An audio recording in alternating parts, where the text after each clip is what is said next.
The Minding Your Business podcast comes to you via Brooks Brothers Consulting Incorporated. Brooks Brothers Consulting, I started with my brother Philip back in June of 2013, and we provide leadership talent development coaching for new and existing executives, directors, and managers. So if you're working at a company and you happen to be new in leadership, or you've been in leadership for some time and you are new to the company and looking to kind of grow and step your game up to move to the next level, give us a call, 901-299-6822. You can visit us at www.brooksbrothersconsulting.com.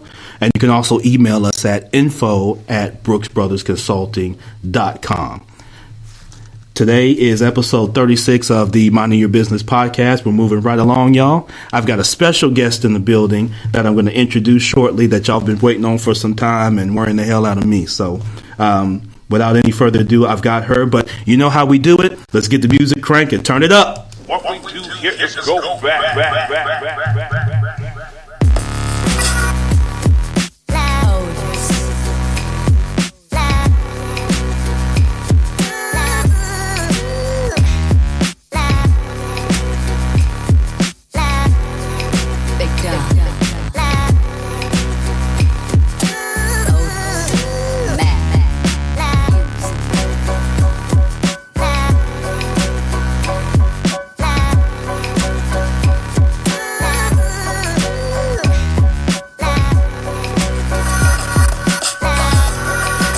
All right. So thank y'all so much for joining into the Minding Your Business podcast.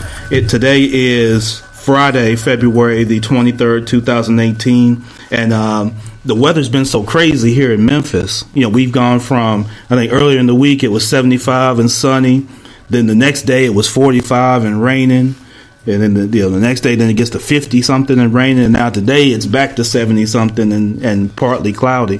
So I don't know. Memphis knows what the hell it wants to do with the weather. But so glad y'all could join.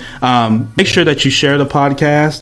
Thank you to all of you that have gone out on Apple Podcast and Google Play and SoundCloud and YouTube and MooTube and wherever else y'all be going, Snapchat and Rat Pack and everywhere else y'all go doing stuff nowadays online. Thank you so much for going and sharing and liking, giving positive feedback, positive comments. All that helps the show and help us be able to expand our reach as we look to edify community through entrepreneurship, best practices with trending news topics and real estate. So I'm your host, Ron Brooks. And I'm so glad to have my special guest today. She's someone that I've been able to see grow and admire, close working together and afar, someone that's got the type of grind that you look for and the type of pedigree that you look for when you're out here and you're building brands and building business. And we're really going to get into some really good subjects today that I think are going to help a lot of people. Whether you're starting out your business, whether you've been in business for a long time, whether you're at work now, you may be at the cubicle watching this right now and you're hoping your boss don't walk by and see you watching the Minding Your Business podcast on Facebook. But you're looking at what you're going to do, what's your next step, what's your next plan. And it's important that you understand how you're going to put that out there for the masses and how you're going to drive business to your organization. So we're not about hobbies. So if you want to go and you want to glaze boards, collect rocks, that's a nice hobby. Go to the gym, playing basketball. If you're not in the NBA and all, that's nice. But today we're talking about serious business. And so, what's up, Yasmin, Terry Martin, Miss Taylor? How you doing? Eric, what's up? And then Scott, I got a chance to shout him out. But without any further ado, I want to introduce Miss Danielle Reid, who is a marketing and brand ambassador here in the Memphis and tri-state area, and then even beyond, because she fancies herself for taking her expertise even around the country and outside the U.S. in some cases. So, what's up, Danielle? Hey, how are you? Doing good. What's going on? Nothing much. You ready to give some value? Yep, let's get to it. All right, cool. So, Danielle, why don't you kind of start by, for those that don't know, you're not familiar with your work, tell them, kind of who you are and kind of how you got to be what you do. Okay. Well, my name is Danielle. I've been working in the marketing industry for a little over 11 years. I started out freelancing and then went full-time when I actually was laid off from a full-time job in 2011. And so I was like, okay, the opportunity presented itself for me to become a full-time marketing manager when I was laid off from my job, of course, in Memphis, a distribution hub. And so I went from being a order manager to being a time manager. So in that time, I had the opportunity to work for different brands such as Nissan, which is one of his clients to this day. All kind of products you can think of, ranging from pharmaceutical companies to adult beverages. So for a lot of people, they met me. I'm not really a nightlife person, but if I'm at work, then you'll see me out. Excuse me. Yeah. But say, for instance, a lot of people met me when I was doing Remy Martin. So Remy Martin did a big launch coming back in Memphis. They had been out of the Memphis area for a long time and said, hey, you want to get back in there? And they came to me. Yeah. So a lot of people, they knew me from being Ice Bar and different clubs and things like that. But overall, doing everything from brand strategy to rebranding to new brand launches to people just coming saying, hey, I know what I want to do, but I don't know how to do it. Can you help me? Yeah. Basically everything in between, from experiential marketing events to, I hate to say it, but when people are going out of business and they say, hey, I need to be able to advertise my going out of business sale, how can I get this inventory off of me? So everything in between. So gotcha. Okay. So, in getting started with that, what are some of the, maybe concerns or maybe obstacles you might have ran into when you were first kind of getting to your business and kind of on your own? I know a lot of people, that's their story. They tend to, have an issue in their kind of 9-to-5 job and, and that kind of thing. And so that may resonate with a lot of people. But for you, did you run into a lot of obstacles or anything starting out? It's always, for a lot of people, especially when you're making the transition from working full-time to being just a full-time entrepreneur, is scary. Yeah. And so a lot of times we tend to put more effort and work into doing something and putting someone else's dream out there than we do in our own. Yeah. So for me, it was a hard adjustment. It was very hard because it was like, if you don't grind, you don't eat. Right. And so a lot of people don't understand that, and they don't realize, if you don't get out there and you don't push yourself out there, you aren't going to have that paycheck coming in the same way you could if you go to a job and you're barely working. So. Right.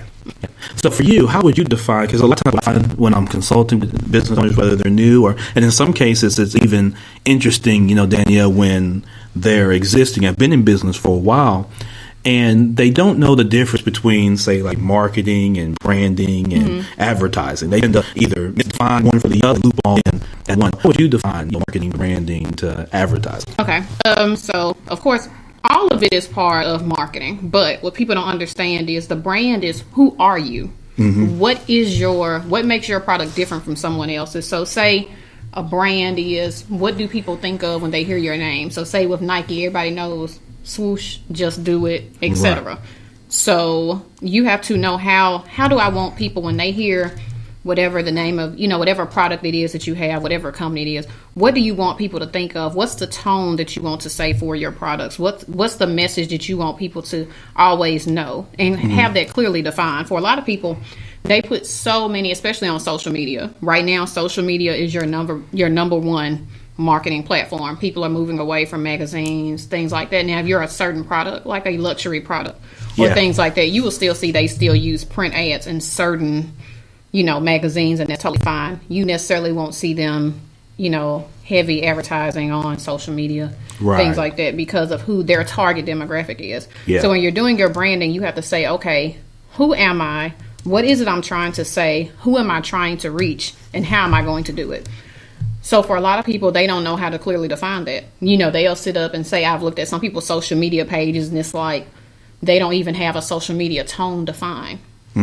And people don't, most people are like, oh, I don't need that. Yes, you do. If you want your brand to be successful, you need to say, who is the spokesperson for my brand? So say a good example of that would be Wendy's. On social media, they're like that kind of snappy, but, they're kind of arrogant, but they're nice with it. Okay. So you have to say, okay, who is the person that I want to be the spokesperson for my brand? Say you make up this persona, and that's who you speak as. The other thing would be knowing that you have to market your business overall in order for it to succeed. What's going to make you different from someone else? Someone else could have a more expensive product. You could have. We're going to say that you could be a boutique. You and another store offer the exact same products. Other store may be charging $56 for it. You may be charging $40. Right. And people wonder, well, why are they getting more sales than me? Well, they're investing in online social media advertisements, and they're doing it correctly. Okay, yeah, which is the key. You're right. Which is the key. They have a defined voice for their product, and they have defined branding. And I hate to say it like this, but one of the major mistakes I see with people is they start off everything wrong, from a logo to a color scheme to their website. And it's like, those are simple things that you can fix easily if you just invest that money in it. What people sometimes want to do is they want to, I don't want to pay anybody to do it. I'm just going to keep wasting money trying to do it myself, and then wonder why they aren't seeing a return on their investment.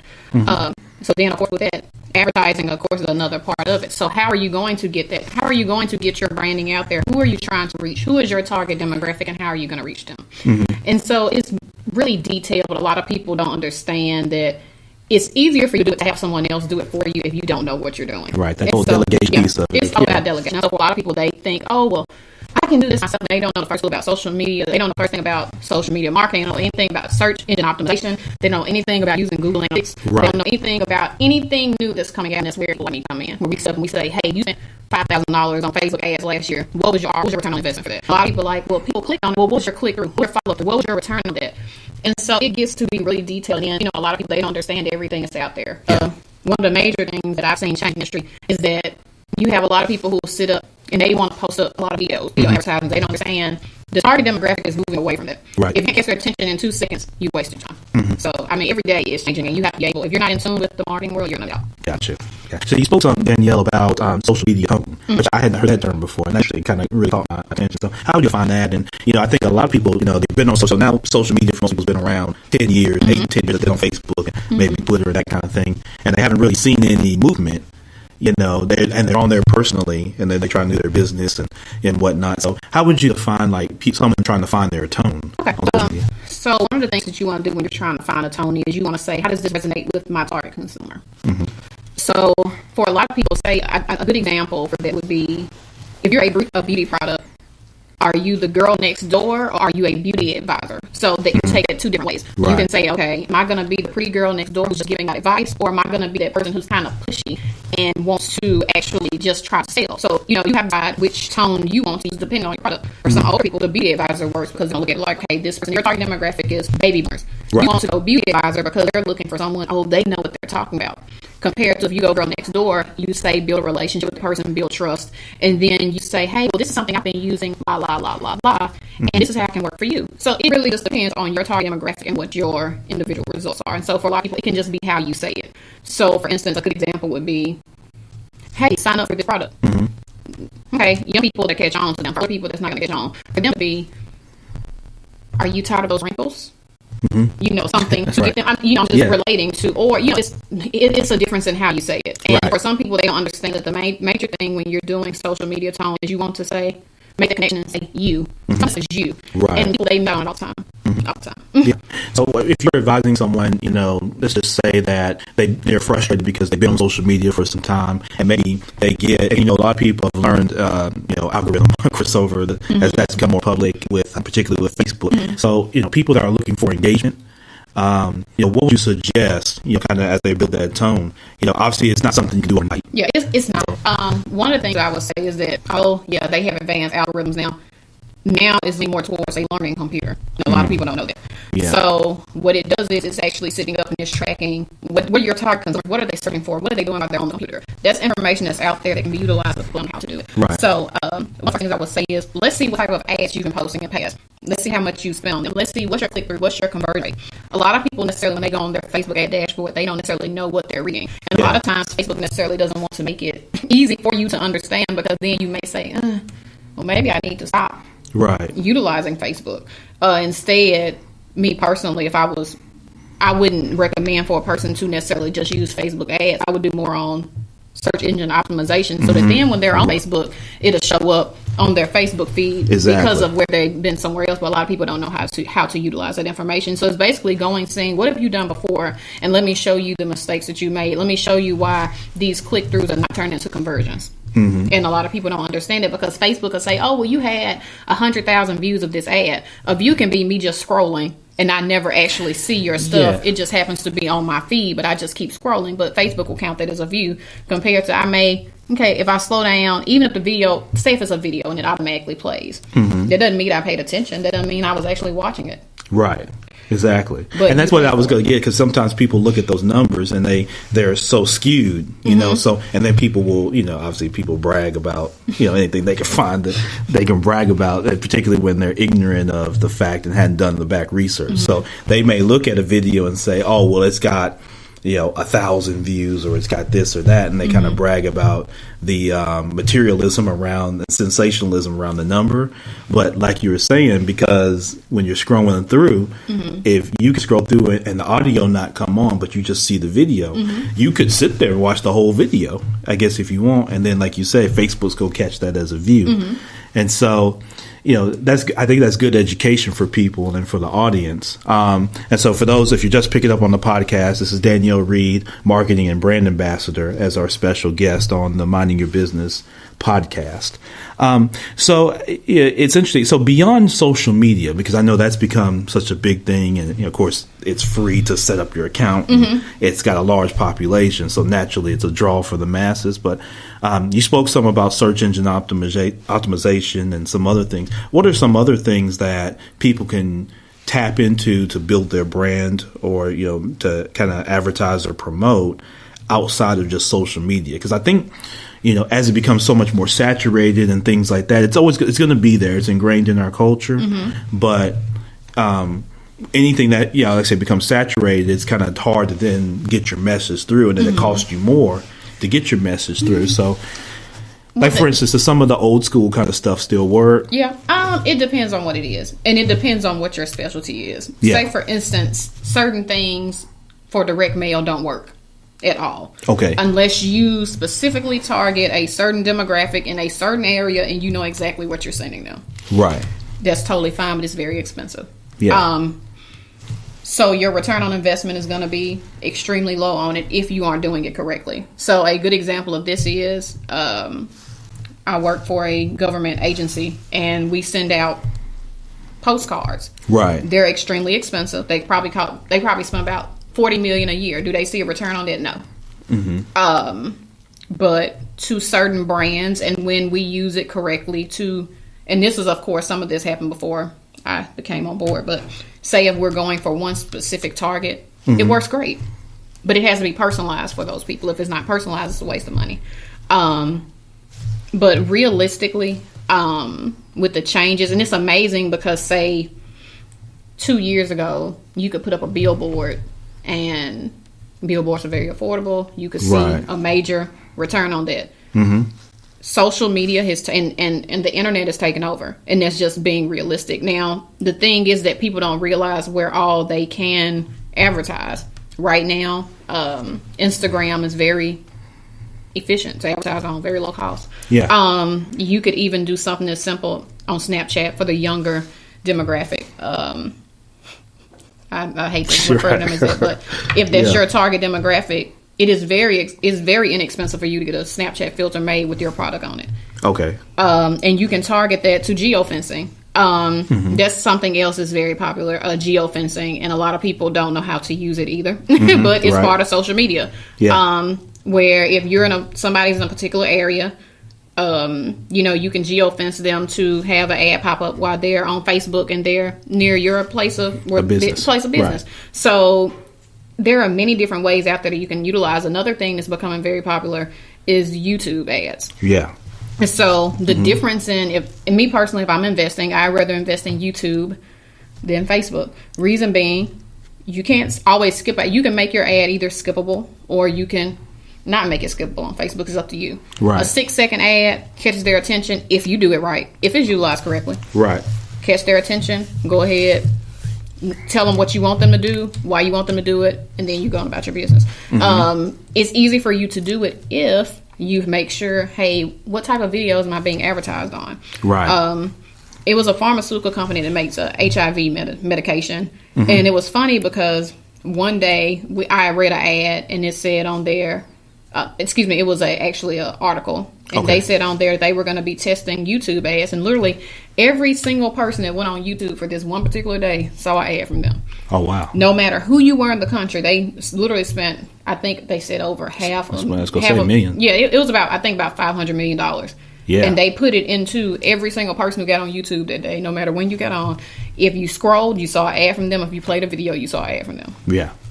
And so, people think, oh, well, that's a lot of money with their pharmaceutical company. Well, Pharmaceutical companies, you're limited in certain fields on how you can market, and they did it. Mm-hmm. And I'm pretty sure that it worked. So, yeah. I saw it. Everybody literally that day who was in the marketing industry that I knew asked me, have you been on YouTube? Yeah. Hey, did you see the ad? And I'm like, yeah. So, it worked. Wow.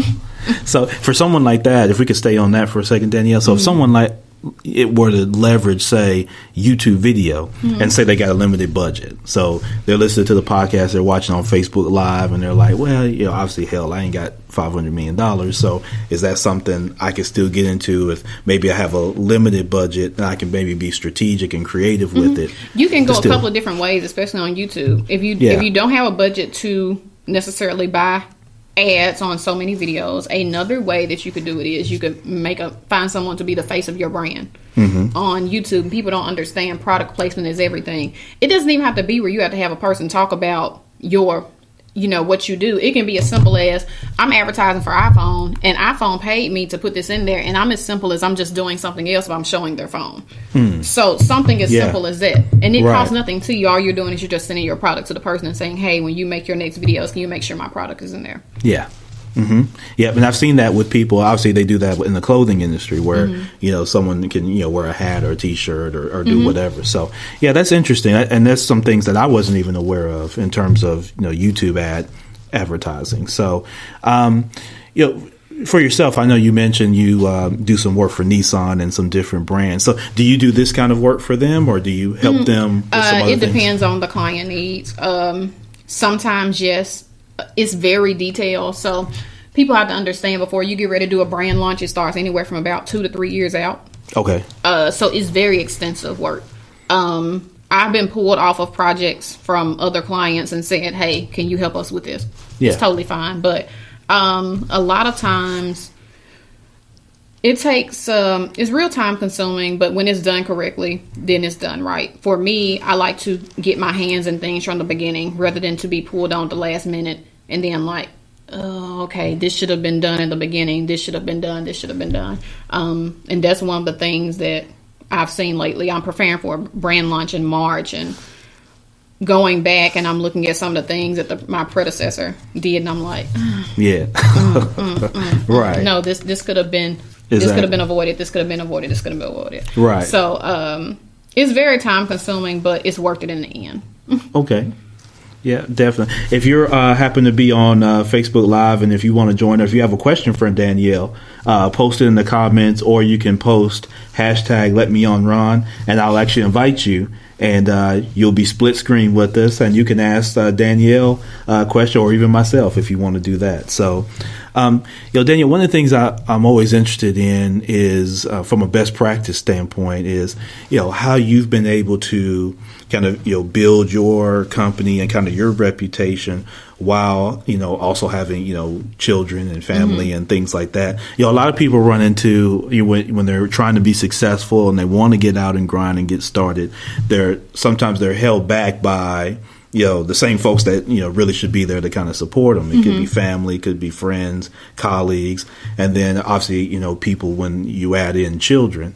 So how have you been able to kind of manage that as you've grown, your business over the years? Okay. I'm not going to say that I've never been discouraged, because everybody goes through that, but it's basically about staying focused and realizing what your end goal is. For me, it's more on, if I have to do what I want to do. I can't let anybody put their thoughts and their failures on me. Yeah. So I know what my goals are, and even if I stumble, it's like, okay, I still know how I'm going to get there. It's basically focusing on my end result, saying, okay, you know what? These same people were saying, oh, you can't make it, you can't do this, you can't do that. At the end, when you do make it, they're going to be the same ones. Right. Can I borrow $20? Or, something like that. And I hate to say it like that, because especially in our community, we get those people when you're trying to do better, you're going to always find someone who tries to hold you back. And it's basically, for me, and I hate to say this, but I don't care if you're family, friends, if I've known you for 50 years, if you don't support me, right, you can't be in my circle. Right. It's like, my circle are full of my biggest cheerleaders. And if you can't cheer for me while I'm going through the process, don't try to cheer for me at the end when I'm winning. Yeah. And so that's where, I've seen for you, and I've seen, for many people, is they have to get to a point where they're willing and have the confidence and the courage to kind of break aside from that. One of the things I think holds a lot of people back is their same circle at 18 is their same circle at 28 is their same circle at 38. And it's one thing to have loyalty and be cool and kind of still be down and that kind of thing. But I think that tie-in, because what they discount is their evolution through that process. And so they use the loyalty piece of that, which is cool, and there's a factor that you should have. But as they're evolving and becoming more knowledgeable and becoming more into whatever it is that they desire to be, when they're still trying to hold on, to that, and so, a lot of people, and I see it on my Facebook timeline, of a lot of people that year in and year out, nothing changes.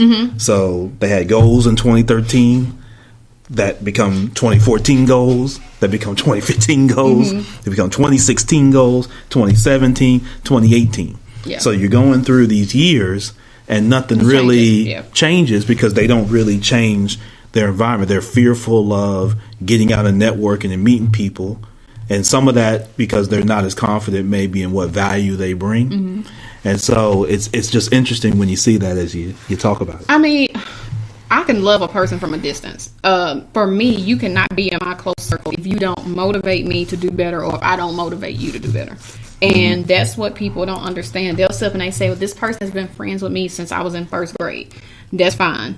But if that person is not on the up and up, or is not bettering themselves, I can't have anything to do with you. That doesn't mean I don't love you, but you can't be, you've moved out of my circle. You're now in this, outer core. You can't be in my inner circle because it's nothing that we have in common. Right. If, and I hate to say it, if you're still doing the same things, it's 2018. If you're still doing the same thing that you were doing in 2015, we can't function, because it's like, I'm all about progress. I'm not about being stagnant.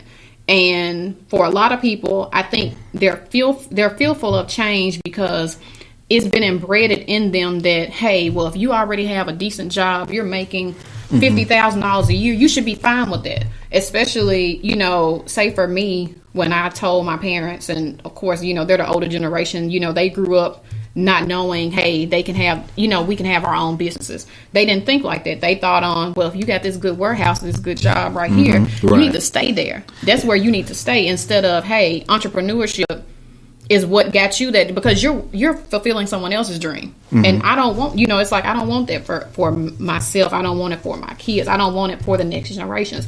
I want them to know that if it's something they dream of doing, they can go and they can do it. They don't have to spend the next 40 years of their life working at Hershey on night shift, making $17 an hour, and then not being able to enjoy it because they're working 80 hours a week.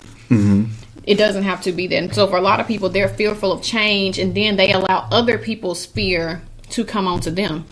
So you can, and for me, I'm that person where when people call me for advice or they ask me a question, I sit up and I look at both sides. I look at all sides of it. And for some people, they can have such tunnel vision that they don't see everything around them. Right. And I will tell them, well, have you thought about A, B, C, or D? Okay, well, if that's the best thing to do, this is how you need to do it. And guess what? Even if you fall, guess what? You still have to fall back on. You still have this option here. You still have this option here. Right. And for a lot of people, they don't understand that your circle needs to be either who you aspire to be, or they need to be a reflection of you. Right. And so for a lot of people, I mean, just like how I said, it's people who I've known since I was in kindergarten.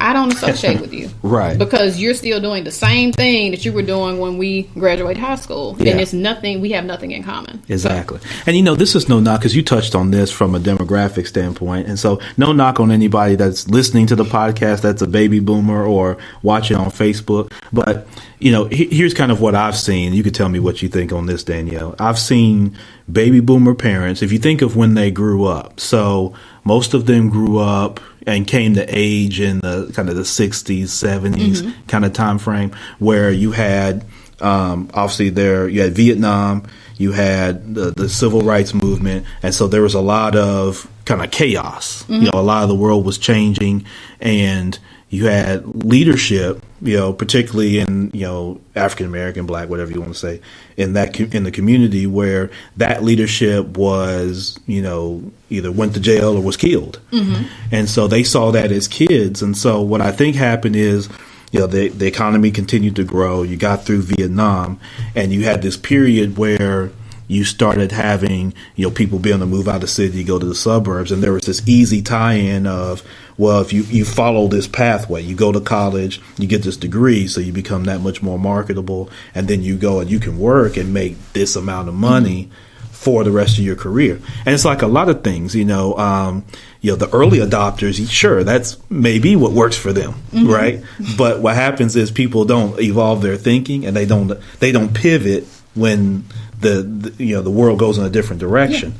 And so what happens is that kind of tone or that kind of push for, as baby boomers, grew up, they were hippies, mm-hmm. At first, then they become ultra mature in the 80s, right? And so now it's okay, they have children, and now they want to push that same message, not realizing that the cost was constantly going up, mm-hmm. Because, a lot of different factors that was constantly growing the cost of going to school and all that. So now you're at a point where, because school is so expensive, to get a degree and things like that parents, and rightfully so on this case, because they become scared that, well, if it don't work, you're going to be the first person, you're going to call me first, and you ain't going to have no money, and you go this and that, and then I'm going to have to dip into my 401k and mm-hmm. go on my account to help support you because you ain't do what I told you to do. And y'all know I'm telling the truth. So that's their mindset of what mm-hmm. they're thinking, instead of, I think people are at their best when they're doing what they truly enjoy and have a passion mm-hmm. for, as opposed to, like you mentioned, a baby boomer, parent that is more kind of domineering on their children on what they want to do, either because of L's they took in the past, mm-hmm. or L's they seen someone else took, or just their overall fear on they want you to be successful, want you to do well, which is great. But then the other side of it is, like you said, they instill their fears. Mm-hmm. So that's why when you show up and say, well, no, I don't want to work at Nike, I want to start my own, and fill in the blank. Mm-hmm. Even if you're doing them together, and then eventually that's what you want to transition mm-hmm. to. A lot of times, your parents are like, I don't know. Most businesses fail. And they start doing everything. Yeah, they start to be negative. And that's It's funny that you say that, because even in the career world, they talk about now how millennials switch jobs more than any other generation. Right. And people don't understand. And even business owners, this is something they have to understand. If you want to retain good talent, you have to know how to keep them. Right. If they aren't happy, you're going to lose talented people. And that's, you already know my story about a place that I worked with last year. And, I basically, when I left, the company folded. And it was all because, hey, I went to you and I said, hey, well, here's something I've shown you. Hey, this is the progress that I've made here. I believe that I need this, this, and this. And the owners told me, no. And then you look like fools 3 months later when you've lost, $50 million, because guess what? Danielle isn't there anymore. And you thought that the person who you trusted, knew what they were doing. And now you've closed up that division for good. And it's that's the reason why millennials, and I hate to say it, but we are one of the most valuable things the workplace has to offer, because we bring in new insight. Mm-hmm. And even though, we're still paying for our degrees, and we will be paying for them until we leave this earth. But, it's like we bring a different insight to it that sometimes the baby boomers, they can't see, because they're so stuck on their way of thinking that they don't understand the world is ever evolving. Right. So exactly. And that's the thing. And so when we're talking about even like this from kind of a personal branding standpoint, mm-hmm. It's very important and critical that even as you transcend demographic areas, that you keep an open mind and have that evolved mm-hmm. level of thinking as the landscape changes, and people that can kind of quickly anticipate that and then be in a position to execute and kind of take advantage of when the opportunities come mm-hmm. are the ones. So that's whether it's someone that's running a company, someone that's got their own business, whether you're an employee, whether you're an entrepreneur, business owner, entrepreneur, whatever it is that you are, your ability to then, recognize that and recognize talent and recognize new ways of thinking. And I think that's something that's kind of happened in our country is we become so segmented that what we do is we put ourselves in boxes. Yeah, people, it's easy to put yourself in an affinity group, right, where everybody agrees and everybody thinks like I do. And you see that in politics, you see that kind of all the way around. And you even see it some in business now where people are kind of, their mindset on like what they think is like-minded is then to use it to segment, which is, really makes you like-minded because you're all closed-minded. Yeah, right? basically. You know what I mean? So, yeah, you're like-minded because all your minds are closed. And, that's where I think, we've got to continue to push the envelope on that. So it's definitely good stuff. For someone that's, listening to this, Danielle, or they're watching, I appreciate everybody on Facebook Live. If they did want to hire you or did want to connect with you and kind of learn more about how you maybe can help their business, how would they do that?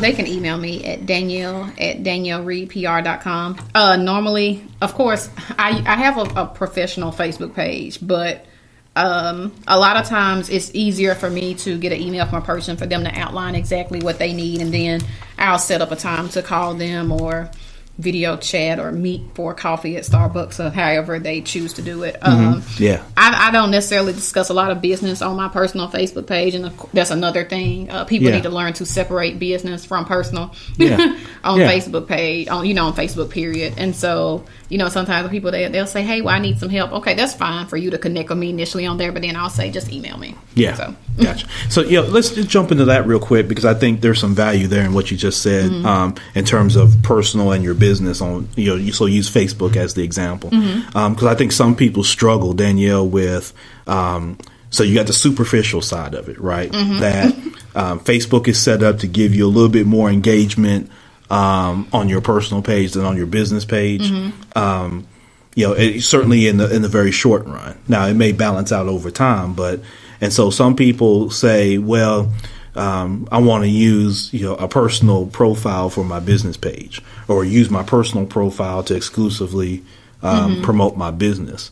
What's kind of your thoughts on that? Okay, that's one of the biggest mistakes you can make, and for a lot of people, I'll see where they'll come to me and they'll say, well, I have a business page, but it's not getting any friction on it. Well, the first issue is nobody likes your Facebook page. I'll go and I'll look on there and they maybe have 138 likes. Right. So you haven't invited any of your friends to like your Facebook business page. That's the first thing. Right. Number two, no one will ever know about your business page if you never push them towards it. I see so many people who say, oh, I'm deleting Messenger. But you're using your personal Facebook page for business. So guess what? Now you're missing out on customers. Right. That's another issue. And so for a lot of people, one of the major mistakes I see is when I look at a business page, and this is just me, just the marketing side of me, I'll go and I'll see, what have you liked from your Facebook business page? Let me see the reasoning why some people may click off of your page. And then I look on there and I see, oh, you have political things on there. Okay. You have religious things on there, and people don't understand. They want to say, well, that's my business. Okay, that's fine. But this is the day and age where everybody doesn't agree on everything. And there's certain things, even in the workplace, they tell you don't discuss politics and religion. Right. Don't discuss it on your business page. Even though you can say, well, this is my business. That's fine and dandy. But it may be someone who doesn't necessarily agree with your religious views because they may be, offensive or whatever the case may be. Or they may not agree with this politician's page that you have liked and you have shared posts from to your business page. Right. Because that person may have said something offensive or may not be of moral character. Right. So exactly. People need to understand that you need to limit that type of stuff on your Facebook page, especially if you're using your personal Facebook page for business. But if you're doing that, stop doing it immediately. Now, there's nothing wrong with you occasionally sharing a post from your business page to your personal page. That's totally fine. But I get on Facebook, your name on there is sweet and tempting berries, or something of that sort, or sweet and tempting scents. Right. I'm going to immediately delete your friend request because I'm going to say to myself that you don't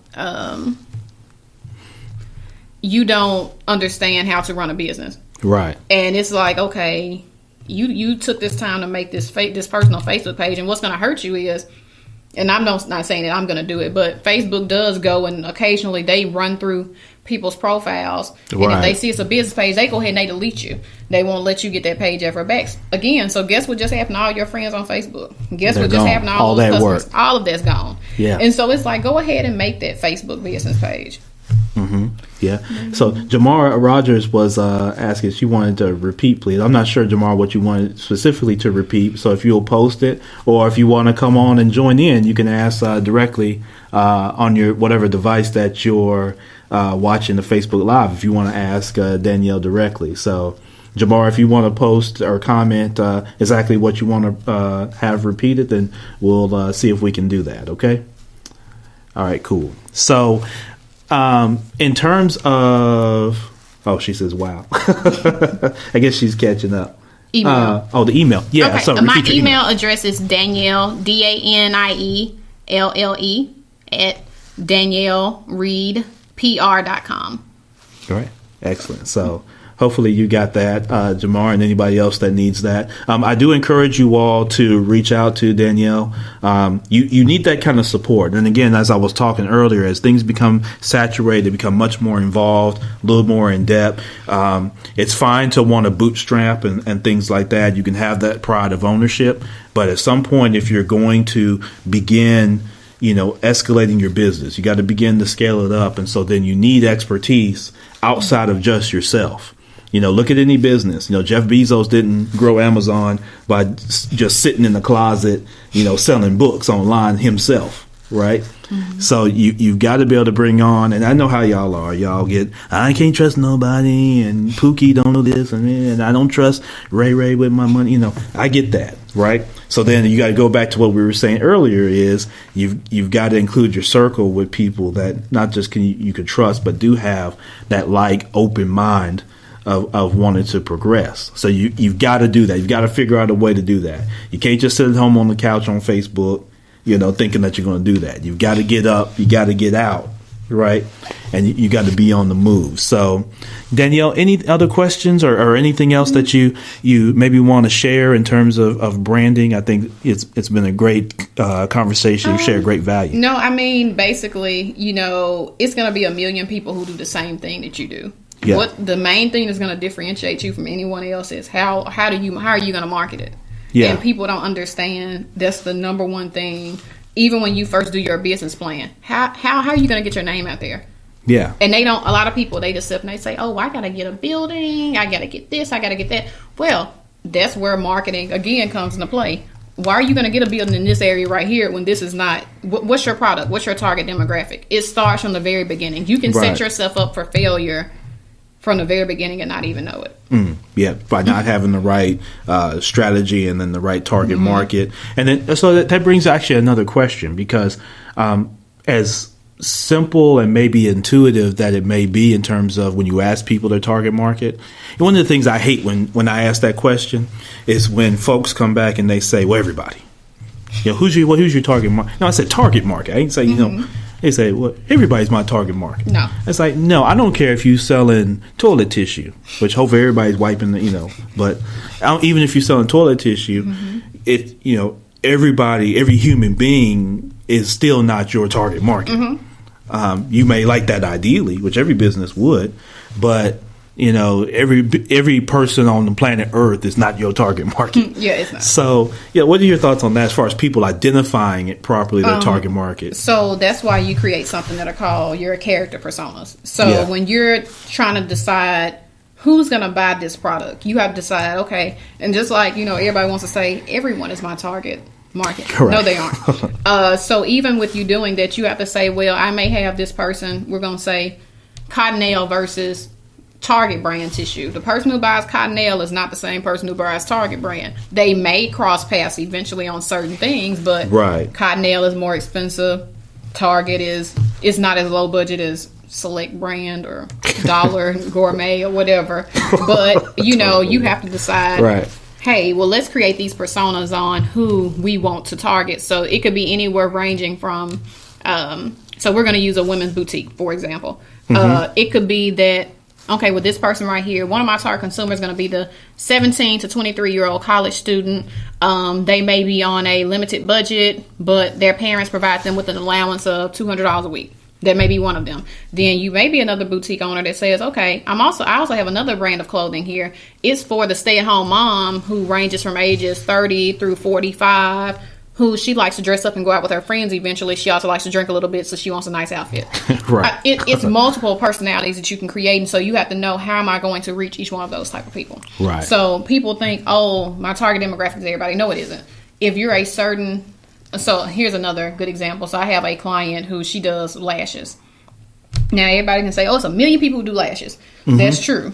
But then you get into different things when you're getting into lashes. Okay, what's the quality? What's the price range? Who's your target demographic? Those are things you have to sit on. You have to say, she's charging $250 for lashes compared to some other people are offering the same service for $50. Right. Her target demographic, they make, $85,000 a year and higher. But this other person target demographic is, they going for everybody. They just put ads up on Facebook, on Marketplace, or whatever the case may be. And so their target demographic is the person who just got their tax refund check yesterday. Mm-hmm. And so they may just come to them one time. Right. And they never see them again, compared to my other client where they have, a higher income. They're targeting a certain demographic area of Memphis, of Shelby County, because it's not necessarily Memphis, but they're getting those people who come back month after month. And then the person who's only charging $50 can't figure out, well, why nobody's coming back to me, but they're going to the person that's charging triple what I charge. It's the reason why. So exactly. So Jamar Rogers says, my husband and I need her help badly, but our budget. So would you like to address that, Danielle? Okay. So for a lot of people, they think, marketing is expensive. And this is me just being honest. I prefer to help smaller businesses than larger businesses. For certain things, people try to think, we can't afford it. Mm-hmm. It's all about, let's see what you can afford and go from there. I've given people, just say, and this is me just being cut dry and honest, I'm not going to charge an individual the same price that I'm going to charge Nissan. Right, of course. I'm not going to charge you the $95 an hour or whatever the case may be for that. But realistically speaking, anyone can afford marketing services. It can be as simple as me just doing you a marketing plan for less than $500 and saying, here's where you need to prepare to invest. And just like right now, a lot of people are getting their tax refunds. Take some of that money and invest it back into your marketing so that you can see where your return on investment is going to be. Don't go out and buy you a new purse. Don't go out and buy you some new shoes. Invest that money back into your business. Right. So people assume that marketing is going to be really expensive when it's not necessarily. And I'm very affordable because I love what I do. Yeah. Now, for some people who they look at it like, this is a big money maker. For me, I love what I do. So that doesn't mean I'm going to do it for free, but I provide a really affordable service. Well, it's just like you talked about earlier. So you talked about, companies that get with you when they're going out of business and want to advertise going out of business. Mm-hmm. So you're going to do it one way or the other. Either you go advertise to build the business, or you're going to advertise that you're going out. Mm-hmm. If you got inventory and things like that. And keep in mind, when you're going out of business, you have to pay fees to the state for going out of business. So, hey. Right, exactly. So the whole thing is being creative. If I were to add in anything for that, I would say get with Danielle and then look at, what your goals are. I think that's the first thing, and then begin laying out a plan, and then that's going to help you with where you need to invest. And, some of it may be from a financial standpoint, some of it may be from a time standpoint, implementation, maybe type of platform, things like that. But one of the things, as Danielle spoke to, for you all is there's a slew of creative ways to make it happen. And the one thing that you heard Danielle kind of talk about as a theme is not a one size fits all. So, every business has their different approach, their different target market, their different values and things like that. So I would just encourage, anybody is, before you rule it out in your mind, and this is where you have to challenge your critical thinking, is before you start looking at your bank account and saying, well, I've got $900 in my account. I don't get paid for 2 more weeks. And, the day before I get paid, I'm probably going to be overdrawn and all this kind of. So, obviously, you may have some behavior things in there. We'll talk about that in another podcast. But, you got to look at, okay, what are you going to sacrifice? What are you going to invest in? So, even before you get with Danielle, start thinking about, envisioning the success. What do I want this to be? How can I see someone like Danielle helping me take that brand or my company to the next level? And then don't worry so much about the financial piece of it. Sit down with her, and then you can determine, and she'll help you determine what kind of investment then you need to make. But don't rule it out in your mind. And I think a lot of people psych themselves out. They begin, they hear things and it sounds good to them, but then they like, oh, but I got that student loan payment, and I owe Capital One, and I still got Chase calling me, and they about to send me the collections and all. I know how we are, and we all experience this kind of things, right? So don't get so caught up into that. Many people that have been successful have started just where everybody is. And so, get with Danielle. Give them the email address again. It's Danielle at DanielleReidPR.com. And that's another thing. So for a lot of people, one of the things that I do when I sit down with them is I go over, let me see where you are spending your money. Yeah. So, I do have a business management degree. And so one of the things that pet peeves me on Facebook is I see these people who say they're business coaches. And I'm thinking, you've never coached a successful business, but whatever. And so they'll sit up and they'll tell people, oh, well, come sit down with me for $500 and I'm going to do this, and this. And it's like, yeah, and you're not going to see anything else from them once you get that $500. But for a lot of people, I sit down with them and I say, okay, let's look at your expenses. Let's see, where have you been spending your money? Where is your money going out? Where is it coming in? And that's one of the things when you have a person who actually knows how to do marketing, that's one of the things they're going to sit down with you and that they're going to do. They're going to say, let's see where let's see exactly what's going on financially so that we can adjust that, so that you can see, okay, this is where we need to increase, this is where we need to decrease. And this is where your bottom line should be by the time we get done with a successful marketing campaign. So. Yeah. Well, you try to touch on something that, you do see a lot, whether it's social media or just in the environment now anyway, is there's a lot of people who do things from an academic standpoint. So like you talked about, a business coach that's never been in business, someone that wants to tell you how to open whatever business, they've never done it, so I can't, I tend to stick to my business with things that I've done and that I know. Yeah. So I even see people that are executive coaches that have never been an executive. So how are you what are you gonna coach them to do? I think that people, they just really like to throw that title out there. And a lot of times for certain demographics, they get stuck on titles. Well, this person says they're a life coach or that they're this. And I'm like, how are you going to be a life coach when you're 25?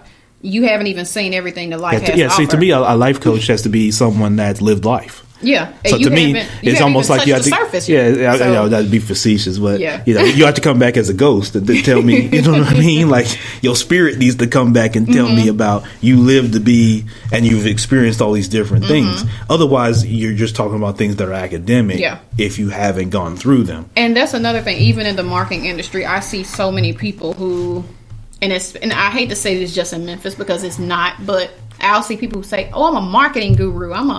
I'm a branding guru," and I'm looking at them like, yeah, but when it comes time to go to marketing conferences or to get selected to go to things that matter, they aren't there. Yeah. And so, like, I made some people mad because they said, "Oh, you're being petty on Facebook," because I said, "Hey, I was the only person from the southeastern region of the United States that got invited to go to Google last month. I didn't see anybody else from Memphis or Tennessee there. But you want to say, oh, I'm a marketing guru. Oh, I'm a marketing professional. But you aren't there when it matters." And so for a lot of people, they just want to throw these fake titles together. And sometimes people buy into it without actually saying, well, show me your proof on where you've done this, or show me the proof. People just know that, hey, I'm going to create this persona on the internet and people are going to fall into it. Right. And it's like, no, for a lot of those people, I've never seen where a client has came back and has said, "Oh yeah, I profited $1 million because of them." You never see it. Right. Yeah. Tell us real quick, and I know we're going to have to run, but tell us a little bit about your time with the Google conference, because I think that's excellent, and a lot of people may not know the significance of that. So Google held their first ever. Trying to think. I don't know why I can't think what it's called right now. They did a conference last month. It's called Google Inspire Academy. Yeah. So they chose the top 50 marketing and communication professionals from the U.S. to attend. And so we got to go into a very thoughtfully it was very thoughtful with what they did, and they basically brought us in for 3 days and did full immersion to everything from, you know, what's changing with search engine optimization, what's changing with paid search, what's changing in social media marketing, showing us how to, just like I said with the YouTube and things like that, showing, hey, well, YouTube is about to change some things. Let's show you how it's going to change for your clients, how you all can utilize this information. So basically, we kind of just got on the forefront of some changes that are coming across with Google and learning more about how we can utilize our relationships with Google to better it for our clients to ensure they're getting the most bang for their buck. Yeah, dig that. Well, I know that was incredible for you. I know it was a great opportunity. So, listen, Danielle, I thank you so much for taking time out of your busy schedule. Oh, yeah. I know to come. I know you've got more branding to go do for some folks, but thank you all on Facebook Live, everybody that joined. Again, make sure you communicate with Danielle when you're serious about your brand, your personal brand, your company brand. You're starting up. You've been in business for 40 years. Doesn't really matter. You need to be on the forefront of what's going on. You can't just react. You can't wait to just see an article. By then, when someone's writing about it or they're on CNN talking about it, it's too late. Everybody has already moved on from that. So be on the forefront. You need professionals to help you do that. I do that. Many people that are successful in business do that. So thank you all again so much. Make sure, again, check out the podcast, www.themybpodcast.com, www.themybpodcast.com. Next week, I'm going to be, since all y'all done seen Black Panther and y'all gone to Wakanda and Mississippi and everywhere else, I'm going to talk about Black Panther, and I'm going to get into some of the symbolism with it and how it can encourage personal and professional development. And I'm going to have a little bit of twist on that. I'm going to have a special guest, so you'll be able to see that. So listen, Ron Brooks, the Minding Your Business podcast. Thank you again, Danielle Reid. Have a great weekend, and we'll catch you next week. Peace.